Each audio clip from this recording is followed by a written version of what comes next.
നമ്മളെന്താ പറഞ്ഞല്ലേ ഇന്നലത്തെ വീഡിയോയിൽ ഇവിടുന്ന് കുറച്ച് താഴെ വന്നിട്ട് മാർക്കറ്റ് നല്ലൊരു 3 മുമ്പ് മൊമെൻറ്റം ക്യാൻഡിൽ തന്നിട്ട് അതിനും തൊട്ട് മുമ്പുള്ള റെസിസ്റ്റൻസ് ഏരിയയ്ക്ക് ആ 2 റേഞ്ചിനകത്തും ഒന്ന് സൈഡ് വീസ് അടിച്ച് തീരുകയായിരുന്നു അല്ലേ. ഇന്നലത്തെ മാർക്കറ്റിൻ്റെ ഹൈയിലാണ് ഓപ്പൺ ചെയ്തത്. ഒരു ഇന്നലത്തെ ആ സപ്പോർട്ട് സോണിലാണ്, മുകളിലാണ്. മാത്രമല്ല 25,000 എന്നുള്ളത് ഹിസ്റ്റോറിക്കൽ റേഞ്ച്, ഒരു റൗണ്ട് ഫിഗർ ആയതുകൊണ്ട് അവിടെ നല്ല സെല്ലേഴ്സ് ആൾറെഡി ഉണ്ടായിരുന്നു അല്ലേ, ഓപ്പൺ ഇൻട്രസ്റ്റ് ഉണ്ടായിരുന്നു. അതുവരെ മാർക്കറ്റ് പോയി. ഞാനിത് ഓപ്പൺ ചെയ്ത് കുറേ കഴിഞ്ഞിട്ടാണ് കണ്ടത്. വെച്ചാൽ ഇത് മാർക്കറ്റ് ഹൈയിലെത്തിയതിന് ശേഷമാണ് കണ്ടത്. അപ്പോൾ നമ്മളൊരു പുട്ട് ഓപ്ഷൻ എടുത്തു. അതിലൊരു 1,800 രൂപ പ്രോഫിറ്റ് വന്നു. അപ്പം ഞാൻ എന്താണ് ഇന്നത്തെ കണ്ടീഷൻ? ഇന്ത്യ ലോകത്തെ 4ാമത്തെ സാമ്പത്തിക ശക്തിയായിട്ട് ഉയർന്നു എന്നൊരു പോസിറ്റീവ് ഉണ്ടാകേണ്ട കാര്യങ്ങൾ അങ്ങനെ പോസിറ്റീവായിട്ട് ഉണ്ട്. പക്ഷേ നമ്മുടെ ട്രംപ് തുറന്ന് വിളിച്ച് പറയുന്നതുകൊണ്ട് ആ നെഗറ്റിവിറ്റിയും ഉണ്ട്. അങ്ങനെ മാർക്കറ്റിൻ്റെ സെൻറ്റിമെൻറ്റ്സ് ഉണ്ട്. അപ്പോൾ നമ്മളെ മാർക്കറ്റ് ഗ്യാപ്പത്ത് കയറി തന്നെ നമ്മളെ പോസിറ്റീവ് ന്യൂസ് കണ്ടിട്ടാണ്. സ്വാഭാവികം അവിടെ ഓപ്പൺ ഇൻട്രസ്റ്റ് ഉണ്ട്, മാത്രമല്ല ചെറിയ നെഗറ്റീവ് ന്യൂസും ഉള്ളത് കൊണ്ട് മാർക്കറ്റ് താഴെ വന്നു. ചിലരെല്ലാവരും ഈ ഗ്യാപ്പ് ഫില്ലാകും എന്നൊക്കെ കരുതിയിട്ട് അവിടെ ഇരിക്കുന്നിട്ടുണ്ടാകും അല്ലേ. അപ്പോൾ ചിലർക്ക് പ്രോഫിറ്റ് കുറവോ അല്ലെങ്കിൽ ലോസോ ഒക്കെ ഇറങ്ങിയിട്ടുണ്ടാകും. ഫുള്ള് ലോസ് ഇങ്ങനെ സൈഡ് വൈസ് അടിച്ച് നിൽക്കുമ്പോൾ തീറ്റ വലിയ എഫക്റ്റ് ചെയ്യും അല്ലേ. പ്രീമിയം കുറഞ്ഞ് പ്രോഫിറ്റ് 1000 ലോസായി. അപ്പോൾ ഞാനിവിടെ എടുത്ത് 1,800 പ്രോഫിറ്റ് കിട്ടി. രണ്ടാമതൊരു കോൾ ഓപ്ഷൻ എടുത്തു.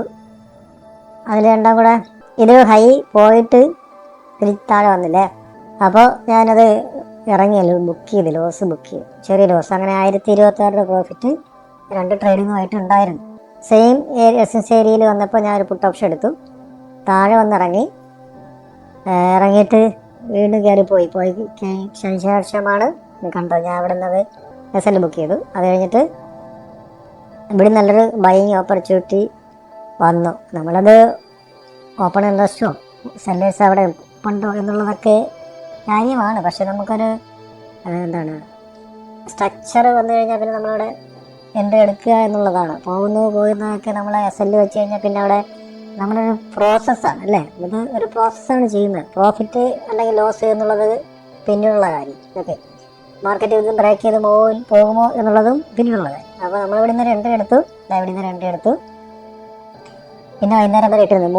3:17 ഞാൻ ക്ലോസ് ചെയ്തു. ഓക്കെ, അപ്പോൾ അങ്ങനെ രാവിലെ പ്രോഫിറ്റ് ആയിരുന്നത് ചെറിയ ലോസിൽ 1000 ലോസ് വന്നിട്ട് ഇവിടെ വന്നപ്പോൾ എനിക്കൊരു 2000 അടുപ്പിച്ച് പ്രോഫിറ്റ് വന്നതാണ്. പക്ഷേ ഒരു സ്പൈക്ക് ഇതവിടെ സസ്റ്റെയിൻ ചെയ്യുമോ എന്നറിയാൻ വേണ്ടിയിട്ട് ഞാൻ ഒന്ന് വെയിറ്റ് ചെയ്തപ്പോൾ ഒറ്റയടിക്ക് താഴെ പോകുന്നു. ഓക്കെ, അതായത് ആദ്യം എടുത്ത പുട്ട് ഓപ്ഷൻ പ്രോഫിറ്റാണ്. എടുത്ത കോൾ ഓപ്ഷനിൽ പ്രോഫിറ്റ് അത് കുറച്ചേ ലോസ് ഉണ്ടായിരുന്നുള്ളൂ. പക്ഷേ 1,026 പ്രോഫിറ്റ് ഉണ്ടായിരുന്നു. രണ്ടാമെടുത്ത പുട്ട് ഓപ്ഷനാണിത്. 300 സംതിങ് രൂപയ്ക്ക് കണ്ടപ്പോൾ എക്സിറ്റ് ചെയ്യാന്ന് പറഞ്ഞാൽ പിന്നെ അവിടെ ഇട്ടിരുന്നു. പിന്നെ 772 രൂപയ്ക്ക് ബുക്ക് ചെയ്തു. രണ്ടാമത് വീണ്ടും കോൾ ഓപ്ഷൻ എടുത്തിട്ട് അവിടെ ഇട്ടിരുന്നു. അത് ലോസ് പോയിട്ടാണ് നമുക്ക് 978 രൂപ ലോസ്. അത് മാർക്കറ്റ് സൈഡേഴ്സാണ്, ചെറിയ റേഞ്ചാണ്. പിന്നെ നല്ലൊരു സെല്ലിങ് ഏരിയ, മുകളിൽ റെസിസ്റ്റൻസ് ഏരിയ ഉണ്ട്. പക്ഷേ ഞാനവിടെ രണ്ടാമത് കോൾ ഓപ്ഷൻ എടുത്തതിൻ്റെ റീസൺ ബയേഴ്സിൻ്റെ വോളിയം കൂടി വരുന്നത് കണ്ടിട്ടാണ് ഞാനിത് എടുത്ത് ഹോൾഡ് ചെയ്തത്. അതാണ് വൈകുന്നേരം വരെ 3:17 വരെ ഹോൾഡ് ചെയ്തത്. ഓക്കെ, അല്ലെങ്കിൽ ഞാനങ്ങനെ ഹോൾഡ് ചെയ്യില്ല. കൂടി വന്നെങ്കിലും കുറച്ച് പ്രാവശ്യമൊക്കെ 25,000 ബ്രേക്ക് ചെയ്യാനൊക്കെ മാർക്കറ്റ് 2 വർഷം പോയി അല്ലേ. ബട്ട് കാൽക്കുലേറ്റ് ചെയ്തത് നമ്മുടെ ഇന്ന് 2,300 രൂപ പ്രോഫിറ്റ് എടുത്തെങ്കിൽ ഇന്ന് 1000 രൂപയ്ക്കകത്താണ് ലോസ് നിർത്തിയിട്ടുള്ളത് അല്ലേ. അതുകൊണ്ട് തന്നെ നമുക്കത് നമ്മൾ ഒരിക്കലും പ്രോഫിറ്റിനേക്കാളും മുകളിലാകാൻ പാടില്ല നമ്മുടെ ലോസ് അല്ലേ. നമ്മളെന്തായാലും ഹാപ്പിയാണ്. എന്തെന്നാണ് ഇന്നലെ എടുത്ത പ്രോഫിറ്റിനകത്താണ് നമ്മുടെ ലോസ് അല്ലേ. ഇതാണ് ഞാനെടുത്ത 25,500 കോൾ ഓപ്ഷൻ എടുത്തത്. അതായത് ഞാൻ എടുക്കുന്നതിൻ്റെ റീസൺ നമ്മൾ മൊബൈലിലാണെങ്കിൽ ഒരു 20 പ്രീമിയം അല്ലെങ്കിൽ 50 രൂപയ്ക്കകത്തുള്ള പ്രീമിയമാണ് ഞാൻ എടുക്കാറ്. നമ്മൾ ലൈവിലിരിക്കുമ്പോൾ ആണെങ്കിൽ നമ്മൾ പ്രീമിയം അർദ്ധമണി അല്ലെങ്കിൽ ഇന്തമണി എടുക്കാറുണ്ട്. സം ടൈം നമ്മളത് ഔട്ട് ഓഫ് ദ മണി ലാപ്പിലും എടുക്കാറുണ്ട്. റീസൺ ഗാമ വാല്യൂ കൂടുമ്പോൾ അല്ലെങ്കിൽ മാർക്കറ്റ് സെൻറ്റിമെൻറ്റ്സ് കണക്കാക്കിയിട്ടൊക്കെ ഐ വിയുടെ ഏരിയയൊക്കെ നോക്കിയിട്ട് നമ്മൾ എടുക്കാം. നമ്മളെ ഈ ഇമ്പാക്റ്റ് വന്നത് രാവിലെ വന്ന 15 മിനിറ്റ് ക്യാൻഡിൽ തന്നെ ഇന്നത്തെ ട്രേഡ് കഴിഞ്ഞു അല്ലേ. അപ്പോൾ നമ്മളവിടെ രാവിലെ ഇന്നലെ തന്നെ തീരുമാനിച്ചിരുന്നതാണ് ഈ പോസിറ്റീവ് ന്യൂസ് വന്നതുകൊണ്ട് എന്തായാലും മുകളിൽ പോയിട്ട് ട്രംപിൻ്റെ ന്യൂസ് കാരണം കുറച്ച് താഴെ വരും എന്ന് വിചാരിച്ചിരുന്നത് തന്നെയാണ്. പക്ഷേ രാവിലെയുള്ള എൻട്രി എടുക്കാൻ മറ്റത് വെബ്സൈറ്റ് അനലൈസ് കൊണ്ടിരുന്ന സമയത്ത് നമ്മളത് ടൈം വിട്ടുപോയതാണ്. ട്രേഡ് എടുത്തു കഴിഞ്ഞ് വീണ്ടും എടുക്കുമ്പോൾ സൂക്ഷിക്കണം. നമ്മൾ രാവിലെ എടുത്ത ട്രേഡിനോ അല്ലെങ്കിൽ നേരത്തെ ഉണ്ടാക്കിയ പ്രോഫിറ്റിനോ അകത്ത് തന്നെ, അല്ലെങ്കിൽ നമ്മളെ ലോസ് കൊടുക്കാൻ തയ്യാറായ SL ഏരിയയ്ക്കകത്ത് തന്നെ ആയിരിക്കണം നമ്മുടെ ലോസ് എന്നുള്ളത് കൃത്യമായിട്ട് പാലിച്ചിരിക്കണം. ഓക്കെ, നമ്മുടെ അടിസ്ഥാനം വിട്ടൊരു കളി കളിക്കരുത്.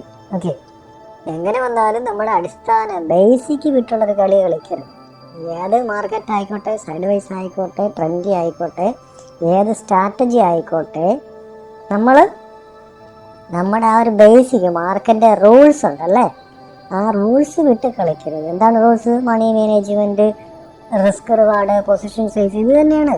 സൈക്കോളജിയും കോപ്പും ഒക്കെ എന്താണ് അത് പ്രത്യേകം നമുക്കൊരു വിഷയമായി പഠിപ്പിക്കാം എന്നുള്ളത് കൊണ്ടുണ്ട്. സൈക്കോളജി എന്നുള്ളതൊക്കെ ഭയങ്കര പ്രശ്നമാണ്. 90% എന്നൊക്കെ പറയുന്നില്ലേ, അത് വേണമെങ്കിൽ വെറുതെ എന്ന് പറയാം. റീസൺ, ഈ മാർക്കറ്റിൻ്റെ ബേസിക് റോള് ചെയ്യാത്തവർക്കാണ്, അതനുസരിച്ച് ചെയ്യാത്തവർക്കാണ് ഈ സൈക്കോളജി പ്രശ്നം വരുന്നത്. ഇതൊരു പ്രോസസ്സായി കണ്ട് ചെയ്തു കഴിഞ്ഞാൽ അതിനകത്തേ നിൽക്കത്തുള്ളൂ അല്ലേ. ലോസൊക്കെ എങ്ങോട്ട് പോയാലും ഇതിനകത്ത് നമുക്ക് നിർത്താൻ പറ്റും. നമ്മൾ അല്ല, ഒരു വാഹനത്തിൻ്റെ ബ്രേക്ക് നമ്മളതിലാണ്, ഒരു ആക്സിലേറ്ററും നമ്മളതിലാണ് അല്ലേ. അപ്പം നമ്മൾ എത്ര സ്പീഡിൽ പോകണമെന്ന് നമുക്ക് തീരുമാനിക്കാം, എവിടെ ബ്രേക്ക് ചവിട്ടണമെന്നും നമുക്ക് തീരുമാനിക്കാം. അതുപോലെ മാർക്കറ്റിൽ SL എത്ര രൂപയ്ക്ക് അടിക്കണമെന്ന് നമുക്ക് തീരുമാനിക്കാം, ടാർഗറ്റ് എവിടെ ഇറങ്ങണമെന്നും നമുക്ക് തീരുമാനിക്കാം. അപ്പോൾ നമ്മളെ കയ്യിലാണ് രണ്ടും ഇരിക്കുന്നത്. അപ്പോൾ നമ്മൾ പ്രോപ്പറായിട്ടുള്ള റോളിൽ ആ ഒരു ബേസിക്കിൽ മാർക്കറ്റിൽ എൻട്രി എക്സിറ്റും ചെയ്തില്ല എങ്കിൽ ഓവറായിട്ടുള്ള പ്രശ്നങ്ങളും സൈക്കോളജി വർക്കാവും.